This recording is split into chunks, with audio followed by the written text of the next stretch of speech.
You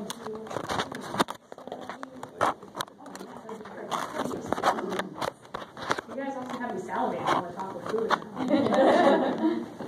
Whole bread in one hand. I may have to try that bread.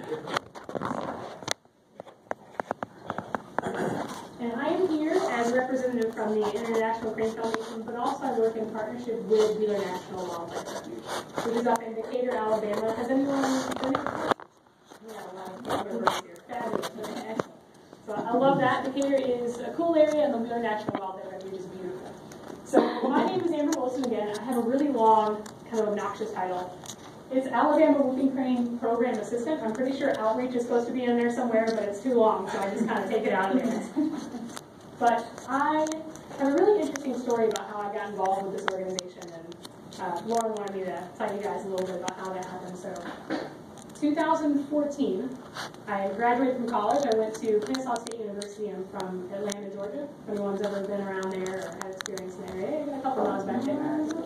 So I just graduated college, had no idea what I wanted to do with my life, and was working at the Chattahoochee Nature Center in that area and doing programs and presentations. And I got a couple calls, applied to a few jobs, got a couple calls from one, the International Crane Foundation, and two, the YMCA at the same time on Monday. And they were like, we have these positions for you, they're great, you should come and work for us. And I was like, man, now I have to choose between the Crane Foundation or the YMCA. And I don't know what I want to do, and so I told them I would let them know on Thursday. And I don't know about you guys, seems like I have an outdoorsy crowd here, but I like to go hiking, so I'm trying to make a decision. And I went hiking in Kennesaw Mountain National Battlefield, if anyone knows that area. And I had never seen a crane before in my life. Never seen a crane, never heard a crane. They do fly over in that area, and sometimes they're generally found there, but never seen a crane, never experienced a crane. I went hiking, I kept hearing this crazy sound. It's like, what the heck is that? This is a weird sound. What in the world is this noise? I was like, I knew it was a bird, and so I was looking up in the trees trying to find this bird, and lo and behold, it was Foundation that day, and I was like, I'm taking the position. So I don't know if there's like some sort of weird fake thing happening there, but so I've been working for them on and off since 2014. Was an intern up in Wisconsin at their headquarters, and then came down here as another intern position. And took a couple years off, went out to the Great Smoky Mountains, worked there, worked out in Texas for Houston School District, and now I'm back. So this is my first presentation in quite a while, but I'm quite excited to be here.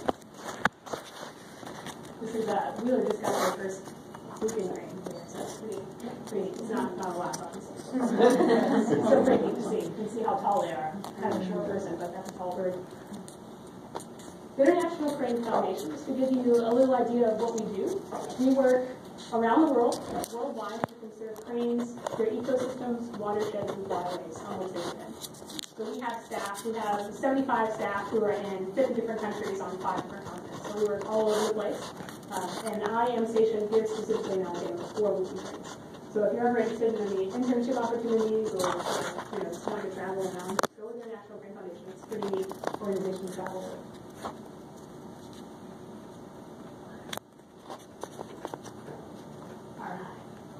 Cranes are one of the most endangered birds in the world. There's 15 different species here, and as you can see, they're all really cool looking. Actually, if you go up to the headquarters of Bearville, Wisconsin, you can see these birds up close, and it's the only place in the world where you can see all 15. So if you ever find yourself in a small town of Bearville, Wisconsin, you can head on up there. It's a really neat facility, but they're really beautiful birds. Here in North America, and I know we have lots of birders here in this town, we have 2 species. Down here in the corner, almost completely gone off the stage. And then we have the whooping crane. Whooping crane right there. The sandhill is the most common species of crane in the world. There's about 500,000 sandhill cranes in Russia. There's quite a lot of them. They're even starting to spread out into like Russia. So they're flying across, and you might find some in Russia, which is pretty cool. But whooping cranes are the rarest of all of the cranes. There are, well, I'll get that a little later. There's very few. Oh, this is a great picture. I kind of just included this for the comedy of it, but also for anatomy purposes too. One thing that really connects all the crane species, except for 2, is the fact that they have a red patch on their head. Now that red patch, most of the time people look at that and they say, oh, those are interesting feathers. And they're like, really, right? That's not feathers. It's actually bare skin. So we feel it. It's the bare skin on the crane's head. And what they do is when they feel threatened, they'll fill that with blood. It puffs up and it gets really big and it basically says, hey, it's like a stop sign. You don't want to mess with me. I'm big. I'm tough. Don't come anywhere near me. So it's really neat to see them do that out there. If you go to Wheeler and see the cranes, you'll see them sometimes puff out their red patch. It's kind of cool to see. But that is something that connects. We got all 15 cranes except for 2. So the whooping crane, if you're not familiar with what a whooping crane looks like, this is what a whooping crane looks like. They are bright white birds. You can't miss them. If you see them out there, they're like an eye attraction. You just find the birds automatically. And that's what a small whooping crane shape looks like. It's been just recently born. But their scientific name is Bluis americana. And then the sandhill crane here. A little bit different. They're a little bit smaller. They're about 4 feet tall. The sandhill crane is gray. They're totally gray. What they do actually is really neat to help them camouflage. They will get down in the mud and the dirt and the sand and the dust, and they'll just rub their feathers all together, and they'll pick up dust and like cover their feathers with it. So they camouflage a lot better than whooping cranes do. They even have a mechanism to help them camouflage. All right. Okay, so I have a little video for you guys, and I wanted you to, be able to hear these birds, see these birds. So I wanted to show you guys this, and this is a whooping crane unison call. One of the things that cranes are really well known for are their calls. They have incredibly loud, ear-piercing calls, and they're really neat to watch.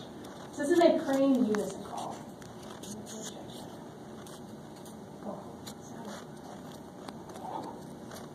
Ask the speakers. Oh, beautiful. Okay, sorry about that. You're good. Just kidding. Cranes don't have calls at all.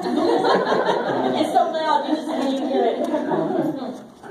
Oh, that was amazing, wasn't it? Bam. It's that is my loud.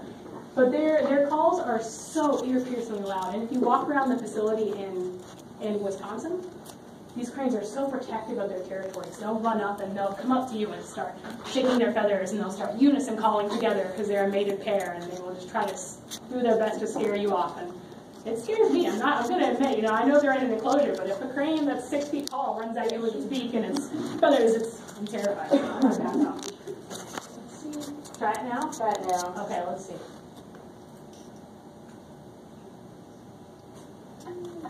I see my computer.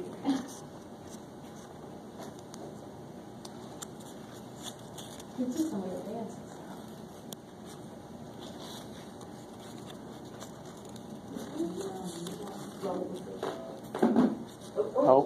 Try it now. That sounds promising. That's actually the crane sound.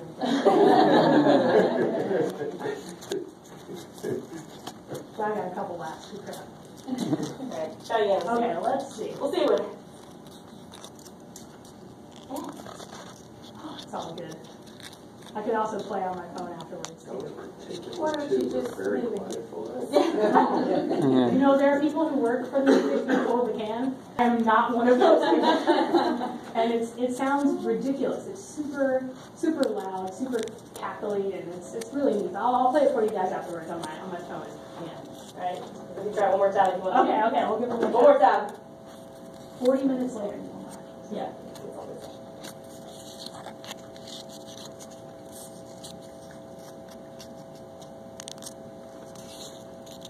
Oh, I think the mouse.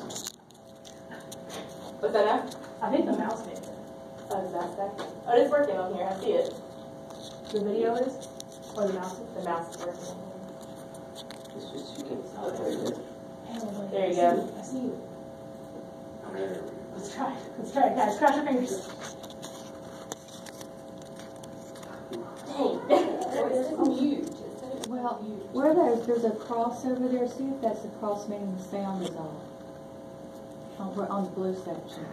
Okay. How about this? There we go. Oh, there was one call. That's on his phone. You're a good man. Thank you, sir. Yay. Wish I could replay this video at the same time. There you are. Okay. Can you play that one more time for me? And we'll just pretend it's coming That's from not the working screen. all of a sudden.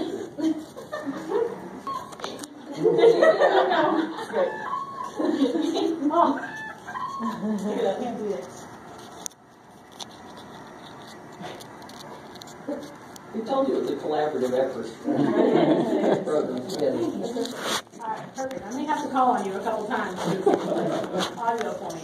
Alright, excellent. Yes, so the cranes have really loud cackling calls, and you won't mistake it if you ever hear them, especially if you go to Wheeler and there's thousands of them calling all at once. It's a really neat sound to hear. But this is, we don't have to play the sound for this one. This is just the visual side of it. But I wanted you to notice another thing that they are well known for, and that's their dances. So this is a pair of whooping cranes. I believe this is in Wisconsin. And these two cranes, I think they might have been, they just completed their ultralight migration. If you guys are familiar with that, I'll talk about that a little bit later. But we started to, it's pretty neat to watch. Let's check this. We've never seen crane things. Now, crane dances have been imitated and revered in cultures around the world. So it's not just, here in North America or here in other continents, it's around the world. This is my favorite dance move right here. It's the leapfrog.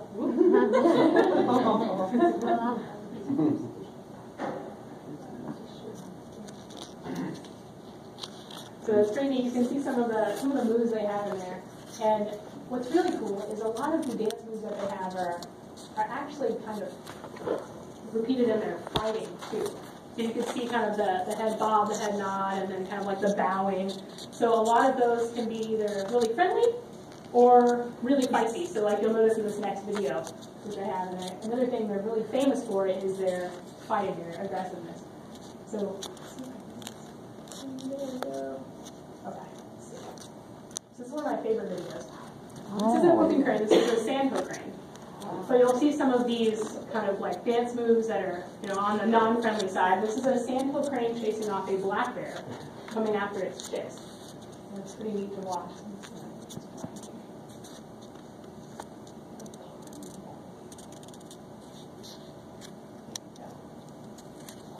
I wanted to show you how tough these birds can be.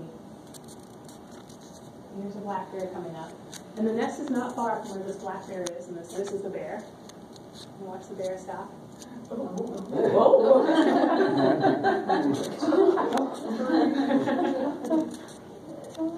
you see its wings spread, beat out. Yeah. This is my favorite part too. It's kind of taking those lessons that we teach children too. Jumping up, making yourself taller, bigger. The bear's like, nope, I'm out of here.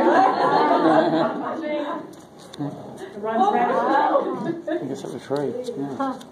So these birds are incredible dancers. They're also incredible fighters too. They're pretty tough.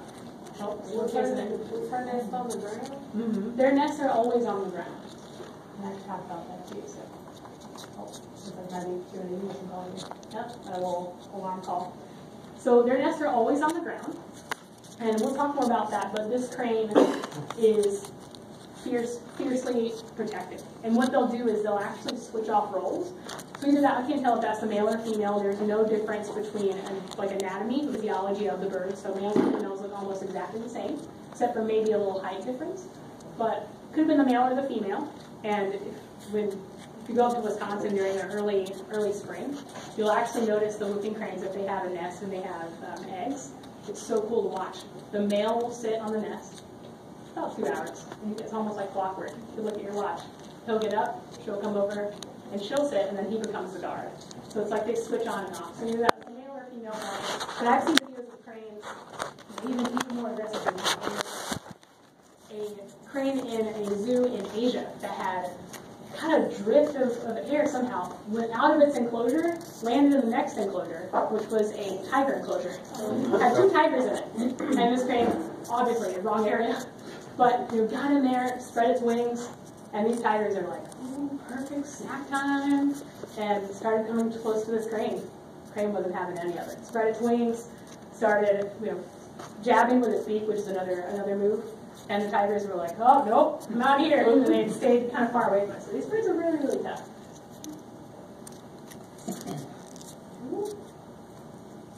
Okay, so the reason why I am here is I mentioned earlier the sandhill cranes are really common, 500,000 of them, 500,000 plus in the country. But whooping cranes, they're really, really, really rare. And these birds are amazing. There's so many conservation efforts for them, and I want to talk to you a little bit about that today. Okay, fast facts. So, whooping cranes, number one, they are the tallest bird in North America. So they're 5 feet tall. So if you picture my height, these birds could look me right in the eye. If anyone else here is 5 feet tall, the bird could look you in the eye. If you're 6 feet tall, don't worry, there are other cranes who are as tall as you out there. There's about 6 feet tall cranes, and these birds are flying birds, so they are amazing creatures. Number two is they mate life. So they are monogamous species. They will start looking for a mate around 1 to 3 years of age, and they'll kind of get in social groups up in their summering grounds, which for us is the most population is Wisconsin. I have a map for you here. But Wisconsin's where they go during the summer. And they'll get in big social groups, and kind of the young cranes will hang out, and they'll get to know each other, and it's kind of like a weird dating thing, but you're comparing it to human life. But it's, they get to know each other, and they'll see, oh, this crane, I don't get along with this crane very well, and they'll rustle at each other, and they'll kind of puff up their red patch. But they get along with certain other cranes, and they'll start dancing with particular ones. So they get along really well. Once they find cranes they click with, then they will fly south for the winter time, and they'll spend time with them at their wintering grounds. So they'll get to know each other even more, and then they'll fly back, and the next year you may see them creating nests and laying eggs. So it takes a little bit of time, and it takes time for them to become good parents too. So the cranes we have in captivity, sometimes don't let them raise chicks just because they're really young pairs and they haven't learned how to build a nest and watch the eggs and tend to the chicks. Sometimes they'll just get up off the nest and they're like, nope, I don't feel like it today, and they'll just kind of walk away and they're like, you can't do that, you gotta sit on those nests. So it takes them a little bit of time to become really good parents. And then they only raise an average of 1 chick per year. So they may have up to 3 or 4 eggs in their nest, but generally there's only 1 chick that survives, and it is the chick that the parents give attention to. So it takes a lot of effort out of the adult cranes to provide for that 1 chick. And again, it takes a long time for them to raise that chick, so it takes about a year for them to become mature adults and lose all their baby feathers and have all their adult feathers. So it takes quite a lot of effort. And they're the rarest birds on the planet. Anyone want to give a guess as to, I have a lot of birders in here, sometimes I have a lot of kids, and it's always fun to hear their answers. But how many birds do you think are at the lowest point? How many whooping cranes do you think there were at the lowest point? You know? What was it? 9. 9? Good guess. You know? 21. Don't give it away. 26, yeah, 21 is the answer. Sometimes they ask this in case and they're like, 500,000! And, oh no. The whooping cranes, the number of whooping cranes in the 1800s was about 1,500. In the 1940s, there were only 21 birds. So in the wild, there were about 15, and the rest were in captivity. So there were very few numbers. Today, there's 600 plus birds that are in the wild and in captivity. So it's a lot of conservation efforts. Many people put a lot of work into this. So it's really neat to see those numbers boosted up. And we're lucky enough to have we're thinking hopefully we can find out them about 40 whooping cranes coming to Alabama to around the Wheeler National Wildlife Refuge this year. So cross fingers, hopefully we can hold them down, but we're thinking about 40 of them. Okay, so the whooping crane range.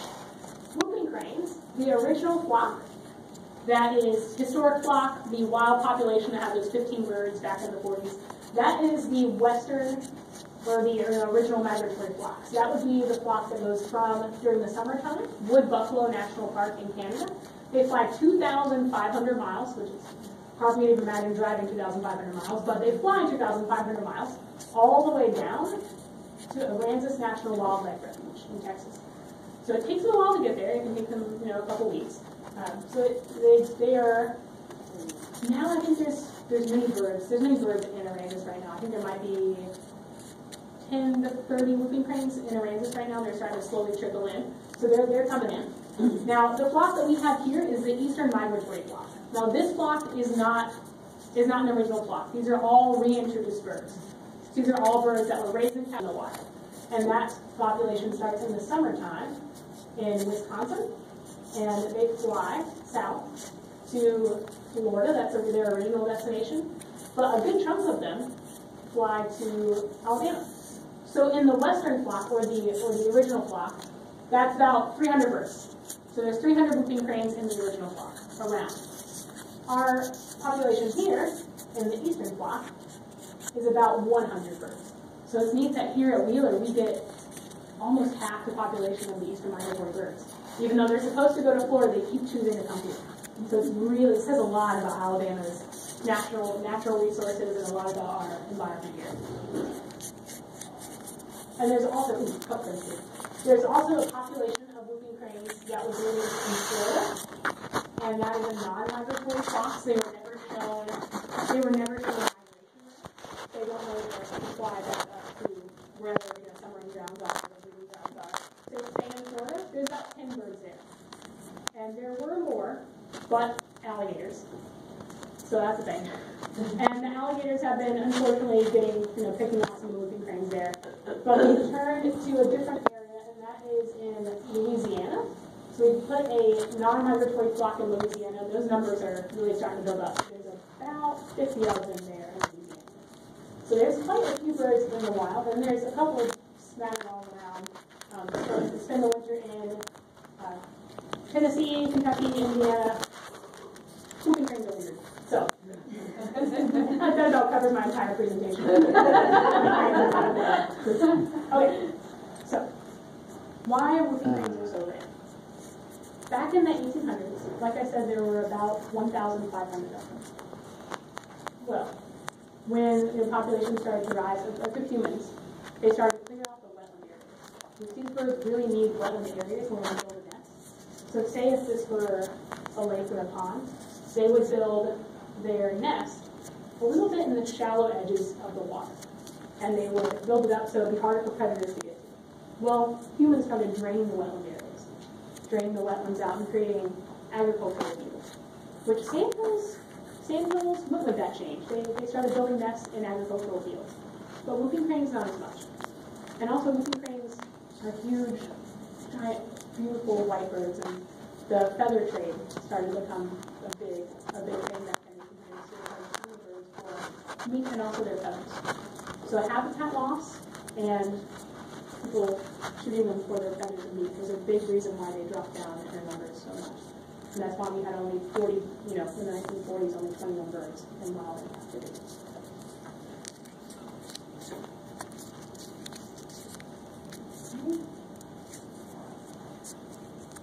I can't take any longer than I have to. It's super sad.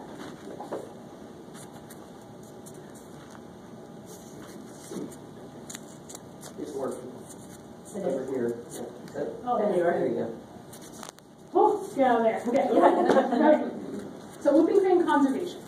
In the 50s, that's when it really started picking up. So the United States government, different individuals who really cared about these birds, decided to get together and figure out how to help these birds, how to boost their numbers up. And like I said, the only wild flock at this point was the Canada-Texas flock. So it took them a while, but they found where their breeding grounds were in Canada. And they decided, you know what, these birds, they've just been really interesting. They re-clutch. So what they do is between around March and June, they'll lay their eggs. So if you go during the early part, say March, scientists can collect their eggs from the wild, bring them back to captivity. Somehow back there. So they will bring them back to captivity, and the cranes will look down at their nest and go, oh, the eggs are gone. I gotta lay more eggs. So they'll lay more eggs, and the wild birds will have their own eggs, and then we'll also have more activities. So they will re-clutch. And we'll even do that for our captive birds to this day. So if our captive birds are artificially inseminated, or if they mate and they lay eggs, we'll take that first clutch, and then they'll relay some more eggs. So we just have more birds for the captive population, and also, there's lots of genetic variation happening. So they would take the birds' eggs from the wild in the wood buffalo population, bring them back to captivity, and it's really cool. There's such a small number of these birds, and you think, wow, the genetics must have not have been, very varied since such a small population. Well, they hired a geneticist, and he volunteered his time as well. He was a geneticist from UW-Madison, and he took all of the captive birds' genetics, and he made this giant matrix to figure out which birds would work well breeding with which birds. So even if they were a mated pair in captivity, they may not allow them to breed, but they will artificially inseminate the female with a different male sperm. So it's really interesting. He was taking different captive birds and putting them together and figuring out which ones would work well together genetically. These guys are collecting eggs in Wood Buffalo National Park. The eggs are brought back to captivity. They are inside of a incubator. The incubators are very different now. This is quite an old picture. But this is about as large as their eggs get. So if you guys want to pass that around, this is not as heavy as they get, but this is as large as they get. So you guys can pass that around if you like. Some of the science that they're doing right now at their National Crane Foundation is so neat. They have eggs that are replicas just like that. And inside they have monitors to see how warm it is underneath the birds when they're incubating, you know, how often they're switching. They're monitoring all of that with fake replica eggs. But they will take those eggs from the birds, put them in incubators, and then 30 days later, they will hatch chick. Now, in captivity, I don't know if anyone's familiar with George Archibald and Tex Whooping Crane, but these are some really interesting stories here. So it's really difficult to get captive cranes to kind of focus and so one crane had excellent genetics. Her name was Tex, but she was imprinted on humans. So she did not want to find a whooping crane mate. She was imprinted on humans. She wanted to find a human mate. So she would, every time, they had her in Texas, and every time she would come around a human, she would start dancing. But, she'd bob her head, she'd jump up and down, and she'd flap her wings, but they had another crane in there. She wouldn't do anything with them. She's like, no, I don't want anything to do with this. So they sent Tex up to George Archibald, and he spent 7 years getting to be a crane with her. So he acted like a crane around her. He lived in a little shack that was inside of her enclosure. And it's crazy, right? I couldn't imagine doing this, but for 7 years he would do this. He would spend a good chunk of the year inside of a shack, coming out in the mornings, dancing like a crane, jumping up and down, kind of getting her in the mood to lay eggs and to want to have chicks. I have a little video. I want to show you a little clip of exactly what you would do with Tex. So Tex the whooping crane here. This is them together. Let's see. So that's George there. He's one of our co-founders. Very interesting guy. He put a lot of dedication and effort into helping this crane become let's see if I can find it here.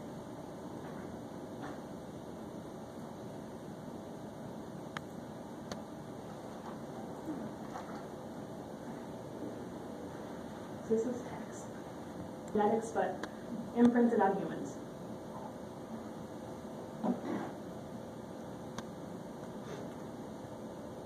And he is no longer the president of our organization, but he travels all around the world. So he goes to North Korea and talks with North Korean officials about helping protect the demilitarized zone for white nape cranes that are there, and he travels all over the place. So this is him and the Tex. It's comfortable. So what they do is they kind of help her stay on the ground. But this is not the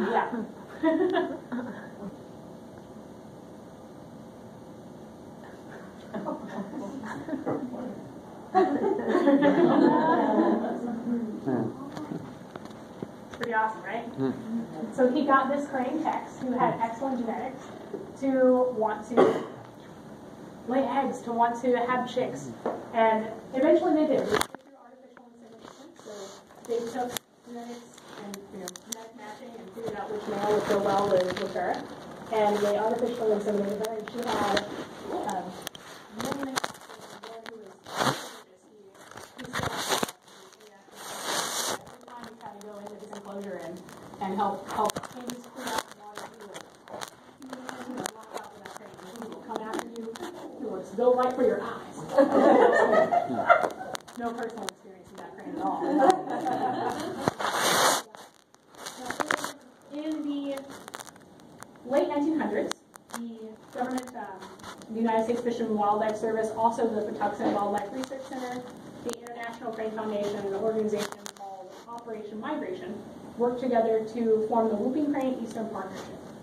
They wanted to establish an eastern flock. They wanted to get birds in the eastern range, because we had the Canada to Texas flock, but we didn't have any other flocks, and this is their, historical range. So we wanted to get that started again.